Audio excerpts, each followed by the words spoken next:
You can't, I could pass these around when you talk if you want. Okay, did you? You can't win a war any more than you can win an earthquake.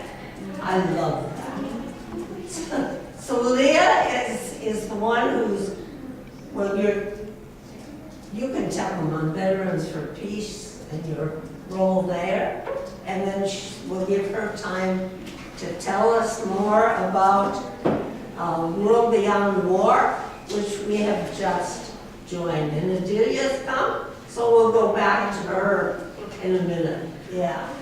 Well, World Beyond War is a relatively new initiative, and I know that's not the topic of this workshop, so I'm just going to take a couple minutes that Carol asked me to speak to you all. The WILPF section, U.S. section, has recently signed on to the World Beyond War initiative, I call it. And this is a global movement to end all wars. And Carol is passing out the statement that WILPF US issued when they signed on to World Beyond War. So I want to tell you a little bit about what it is that you've just signed on to. And I also hope that as individuals, you will also fill out this little form to say that you will take this pledge. And it says, I understand that wars and militarism make us less safe rather than protect us, that they kill, injure, and traumatize adults and children, that they severely damage the natural environment and erode civil liberties, that they drain our economy, siphoning resources from life-affirming activities, and so I commit to engage in and support nonviolent efforts to end all war and preparations for war and to create a sustainable and just peace. And you know that this is very similar to what WILPF is about, ending war. But if you also notice, it says the focus is to end war. And I was very pleased to see that the red cards say women's power to stop war. And it's focusing on the negative. We're anti-war, we're against war, we want to end war, rather than saying we're pro-peace. And I think that's a really important distinction because it's very easy to be pro-peace. Everybody wants to be pro-peace. Benjamin Netanyahu will tell you he wants peace. So we know that that is a big catch-all word, and that everything really falls under creating a culture of peace. Could you just pass these and send it around? So it is much harder work to focus on ending the institution of war. Now, how many people here are on Facebook? Yeah. A couple. Well, when you're on Facebook, you have a little profile picture, and sometimes people put, instead of putting their own photo, they put a little political symbol or something to promote a campaign. Well, so mine right now says we support Gaza, but just a few weeks ago it said don't attack Iraq, and a few weeks before that it said hands off Iran, and before that, not that long ago, it said don't bomb Syria. So what we're always doing as activists is always kind of chasing the wolf nearest the door. It's whatever's the hottest topic, and we're going to rush against that. But World Beyond War is saying we got to end all war. We have got to end war, period. And it's not just the F-35, or it's not just we need to worry about PTSD. We need to end war. And at one time in our world history, in 1928, the world came to the conclusion that war should be outlawed, and they signed the Kellogg-Briand Pact, which was an international treaty, and several nations, dozens of nations, signed on to that, and it really has never been negated. It's still on the books. So yes, ma'am? Was that at the end of World War I? Well, it was 1928, so yes. What is it called? The Kellogg-Briand Pact. Kellogg was an American diplomat, and Briand was a French diplomat, and they got together and they made the Kellogg-Briand Pact, and I don't know how many nations have signed on to it, but many, many have. And that was kind of a prelude to the United Nations and whatever. And then World War II came along, and there was no enforcement mechanism in the Kellogg-Briand Pact, so people kind of forgot about it. But the point is, at one time, the international public opinion was war was so abhorrent that it needed to be outlawed. Just like Americans think, today, even though we think war is pretty much normal, we think that slavery is abhorrent. And that was not that long ago in our nation's history that slavery was founding fathers had slavery. So the idea is to change the international paradigm about war being acceptable or unacceptable, but to focus on ways to end war. And what we're hoping to do is create an international movement or build on the peace and anti-war organizations that already exist, and kind of corral their energy, their power, their networking abilities to work in tandem, in collective, organized ways to put pressure on the war makers, namely the United States. So you'd all know that when Iraq was attacked, and millions of people were in the streets beforehand trying to say no, but the United States attacked Iraq anyway, decimated the country, killed 1 million people, But so what happened in response? What were the repercussions for the United States? Nothing.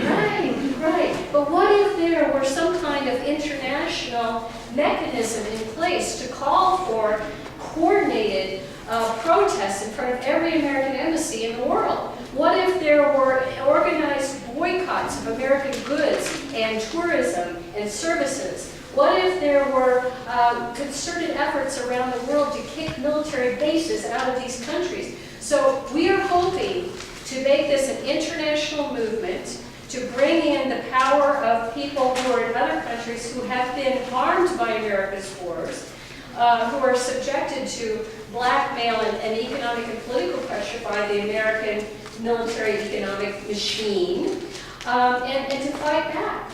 And so I don't think this has ever happened before, but we've never been to a place where we have the capability to organize around the world, but now we do. In World Beyond War, we have only about 3,500 or 4,000 people have signed on and taken that little pledge sheet that I passed around. I hope you all fill that out. But this is the remarkable thing. Those 3,500 people have come from 68 different countries around the world. Tiny countries, Malawi, Burkina Faso. How did they hear about this, How did they know? Well, how did they know? It's through the internet. So if 68 different countries, in Liechtenstein, and China, Iran, we have people all over the world that have taken this pledge right here that I'm asking you to take. So there's potential. And now WILPF has signed on to it, and we're going to take it to The Hague and have WILPF International sign on to it. And I think the potential there is enormous. So we hope they'll sign on. Well, we hope. But the point is, we are really concentrating on ending war. And I feel like we don't need to solve all the other problems before we can start working on war. Although economic justice and social justice and human rights and clean air and fracking and tar sands and all these things are very, very important, we can have all those things fixed, but war would still be going on. So I know that peace is more than just the absence of war, but I say it's a hell of a good start. If we could get rid of war, we could we could use that money to pay for clean water and energy and housing and medical care and education, everything. So, and I think the other countries around the world might like us a little better if we weren't bombing them. So, or be beholden to them economically. So that's what World Beyond War. It's a big idea, but it has a really narrow focus. It's a big problem, but we want to end war. And so I call myself now an anti-war activist rather than saying a peace activist, because anybody can be for peace. It's an easy thing to say, who's not for peace? But not everybody is really working to end war. So I hope you'll take the pledge. We have, Carol has handed out a one-page flyer, and then there's the little sign-up sheets, and take extras and take them home with you. The website, worldbeyondwar.org, has tons of information.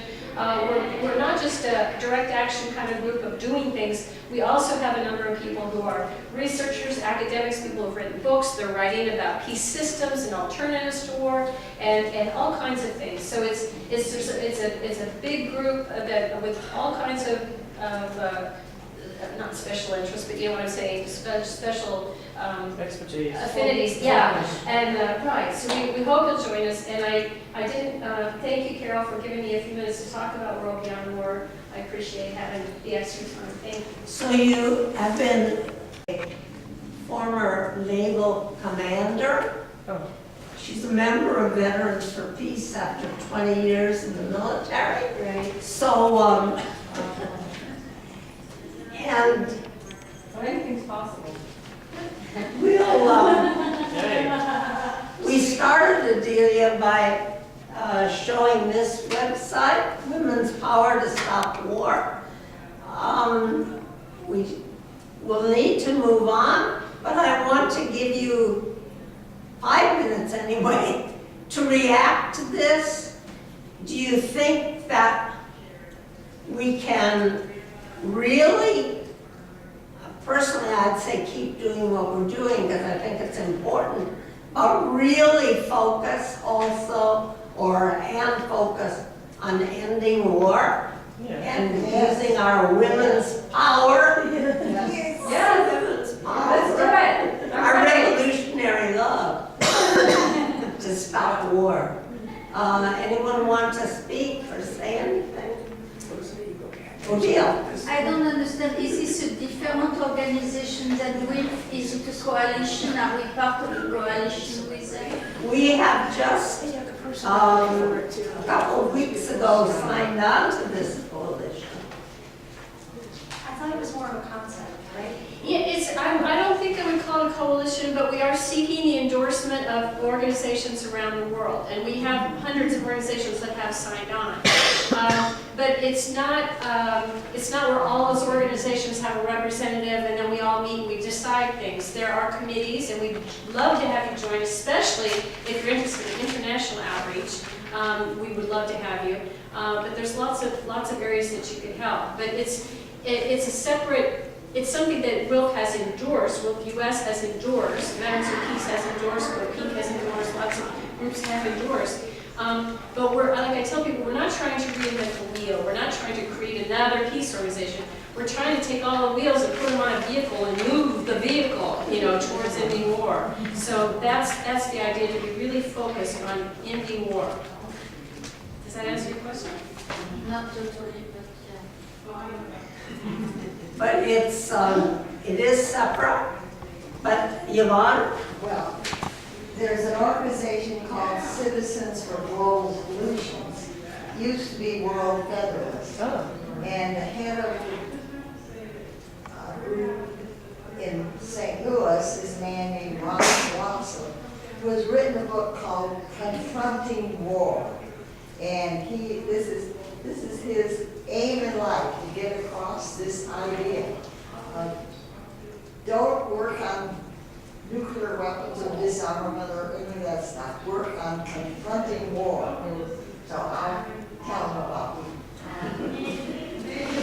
And I would recommend, especially if you're old like me and you remember Armistice Day.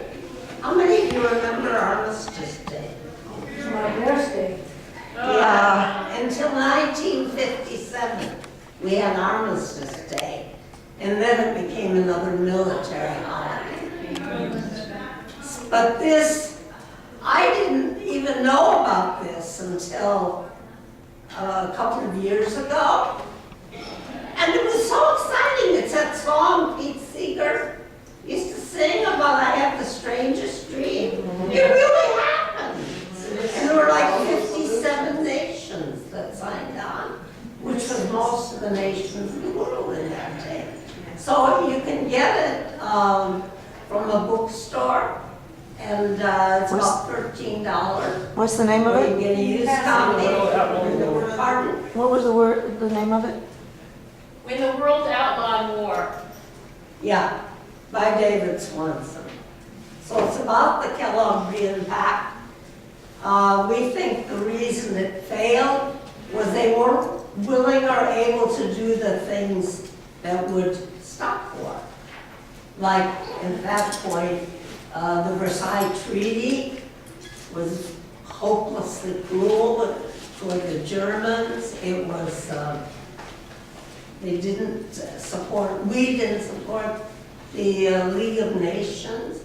We went on being what we are, but women and men have been building the institutions during the last 100 years. The institutions we think we need.